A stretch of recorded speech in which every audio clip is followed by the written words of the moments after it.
Guys, good morning. সকাল সকাল চলে এসেছি আরও একটা নতুন ব্লগ নিয়ে। তো আজকে আমরা আবারও ঘুরতে যাচ্ছি, তার জন্যেই ব্লগটা শুরু করা। তো আজকে আমি এই শাড়িটা পরে যাব, ঠিক করেছি এখনও অবধি।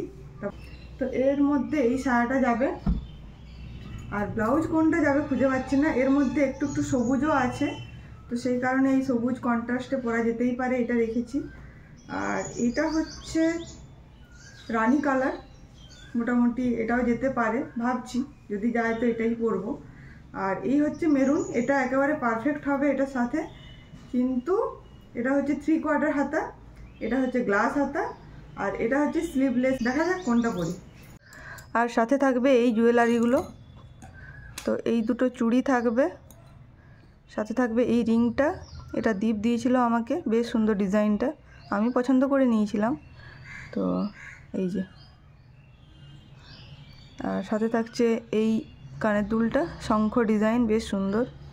আর থাকছে এই মঙ্গলসূত্রটা, বেশ সুন্দর ডিজাইনটা, আমার ভীষণ পছন্দের একটা মঙ্গলসূত্র। তো চলো ঝটপট স্নান করে রেডি হয়ে যাই। আজকে আমরা যাচ্ছি প্রায় 345 বছরের পুরনো একটা মন্দিরে, যেখানে পুজো 345 বছর ধরে চললেও প্রায় 108 ফুট উঁচু মন্দিরের উদ্বোধন হয়েছে মাত্র বেশ কয়েকদিন আগে। আর এই কয়েকদিনেই মন্দিরটি জনপ্রিয়তা পেয়েছে বেশ ভালো। বাঁকুড়ারই একটা ছোট্ট গ্রামে রায়পুরে এই মহামায়া মন্দিরটি অবস্থিত। আমরা যদিও বাইকে যাচ্ছি, তবে বাস পথেও যোগাযোগ ব্যবস্থা বেশ ভালো। বাঁকুড়া বাসস্ট্যান্ড থেকে রায়পুরগামী বাসে উঠতে হবে, আর নামতে হবে রায়পুর সবুজ বাজার ট্রাফিক মোড়ে। দেন সেখান থেকে প্রায় 2 কিলোমিটার দূরত্বে অবস্থিত মন্দিরে একটা টোটো নিলেই পৌঁছে যাওয়া সম্ভব। দেখতেই পাচ্ছ, আমরা কিন্তু পৌঁছে গেছি মহামায়া মায়ের টানে মায়ের কাছে। মন্দিরের সামনে প্রচুর দশকর্মার দোকান আছে। একটা দোকান থেকে আমরা একটা ডালা নিয়ে নিলাম। কাঁচা ফুলের মালা নেবেন কি? এই তো আপনার কাছে গাঁদা ফুলে তো মালা দেয়, আর কি ফুল? এত মালা আমাদের 50 মালা না, মা সব ফুলে সন্তুষ্ট। তবে জেনে রাখা ভালো, এখানে ডালার কোনো ফিক্সড রেট নেই। মায়ের পুজোর জন্য নিজের ইচ্ছে মতো জিনিস কিনে ডালা ভরানো যায়। পুজো দেওয়ার লাইন ছিল বেশ লম্বা, তবে লাইন যেহেতু খুব তাড়াতাড়ি এগোচ্ছিল, তাই বেশিক্ষণ দাঁড়াতে হয়নি আমাদের। ঠাকুরমশাইয়ের কাছে জানলাম মঙ্গলবার আর শনিবারে ভিড় তুলনামূলক বেশি হয়। ভেতরে 2 জন ঠাকুরমশাই মিলে পুজো সংকল্প করে দিচ্ছেন। চলো মন্দিরের ভেতরের কারুকার্যটা তোমরা একটুখানি দেখে নাও। মন্দিরের নির্মাণ কাজ যদিও এখনো অনেকটা বাকি। বাঁকুড়ার একটা গ্রামে যে এত সুন্দর একটা মন্দির গড়ে উঠতে পারে, এটা অকল্পনীয়। তবে আমরা বাঁকুড়াবাসী এতে ভীষণ খুশি। এখানে পুজো হবার পর ঠাকুরমশাই বললেন, আমার ডালায় যে নারকেলটা ছিল, সেই নারকেলের জল যেন পাশেই অবস্থিত ভোলানাথের মাথায় ঢালি। ঠিক সেই মতোই করলাম। কি ভালো যে লাগছিল পুজো দেওয়ার সময়, তা বলে বোঝানোর মতো নয়, পুরোটাই অনুভব করার বিষয়।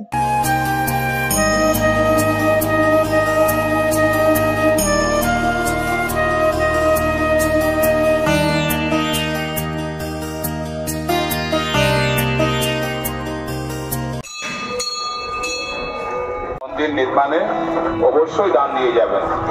এই যে এত বড় মন্দির নির্মাণ হয়েছে, বলা বাহুল্য কাজ এখনো চলছে, পুরোটাই কিন্তু ভক্তদের দানের উপর ভিত্তি করে। সেরকমই আমরাও আমাদের সাধ্যমতো চেষ্টা করলাম আর কি। আর সেখানেই চলছে চিড়ের প্রসাদ বিতরণ। খানিকক্ষণ পরই জানতে পারলাম আজ এখানে অন্নপ্রসাদ খাওয়ানোর ব্যবস্থা করেছে। সত্যি কথা বলতে, প্রসাদ খাওয়ার এত ভালো সুযোগ যে আমরা পেতে পারি, এটা ভেবেই ভীষণ আনন্দ হচ্ছিল। দেন কুপন কাটতে হবে কিনা জেনে নিলাম। তবে আজকের অন্নপ্রসাদটি ছিল একেবারেই বিনামূল্যে।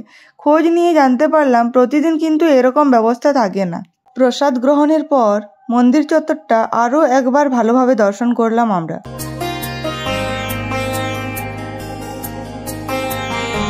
এখানে মায়ের মূর্তি আছে, আর এই জায়গাটা ব্ল্যাঙ্ক আছে, মানে বোঝাই যাচ্ছে প্রচুর কাজ বাকি। এখনো লাইট অনেক কিছু বাকি আছে, লাইটের কাজ বাকি আছে, কাজ চলছে। 345 বছর আগে এই মহামায়া মন্দির গড়ে ওঠার পেছনে একটা অনেক বড় কারণ বর্তমান। সেই কারণটা তোমরা ঠাকুর মশাইয়ের কাছে শুনে নাও। আচ্ছা, কিছু বলবেন? আমি ক্যাপচার করতাম, ক্যাপচার করব, ভিডিও করব। এই মন্দির সম্পর্কে কিছু বলুন। মা আমাদের আগে ছিল এক সন্ন্যাসী, আমরা পেয়ে গেছিলাম সন্ন্যাসী। আমাদের সন্ন্যাসী মানে আমাদের পূর্বপুরুষের উনি সন্ন্যাসী ছিলেন। উনি এইখানে আমাদের একটা আগে জঙ্গল ছিল, আচ্ছা সেই জঙ্গলের সাথে মা বিষ্ণুপুরের যে সাকারি ওই রাস্তায় পেরিয়ে যাচ্ছিল, তখন মা বসে বললো কি বলতে, বাবা আমাকে ছকর শাখা পরি দাও, 6টি শাখা পরি দাও। মাত্র লোক 2টা শাখা পরি, 6টা পরি বলতে এখন 6টাই পরি।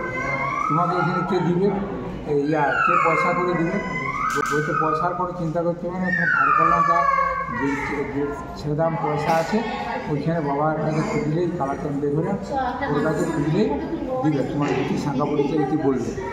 দিয়ে এসে শাখারি এলো, এসে বলছে বাবা তোমার মেয়ে শাখা পড়েছে, তখন ওকে গালিগালাজ দিয়েছে, বলছে আমি সন্ন্যাসী মানুষ, আমার বিটি কোথায় পাবে, আমার হচ্ছে ওনার শাখা পড়েছে।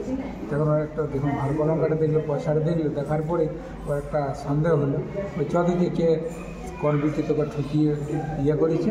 দিয়ে গেল আলাম সারে যাওয়ার পরে মা তখন 6টে হাত তুলে বলছে, বাবা আমার একে বিটি টিকি হয় না, আমার ইয়ে করে দিলে আপনার পয়সা দিলে না, ঠকিয়ে আমার শাখা করে নিলে। তো মা 6টে হাত তুলে পুকুর থেকে দেখা দিলেন। দেখা দেওয়ার পরে আমাদের সেই খালাচাঁদ দেখে রেখে স্বপ্ন দিল, বলছে আমি এই বাঁধে আছি, আমাকে তুলে নিয়ে যাও। দিয়ে ওখান থেকে তুলে নিয়ে এসে এইখানে একটা 7টা তাল মাথা ছিল একটা তাল গাছে, সেই তাল গাছের গোড়ায় মাকে এনে স্থাপন করলেন। সেই সর্বমঙ্গলা, তুঙ্গভদ্রা, গণেশ, যত ঠাকুর আছে সব ওখানে এনে ওখানে ইয়ে করলো।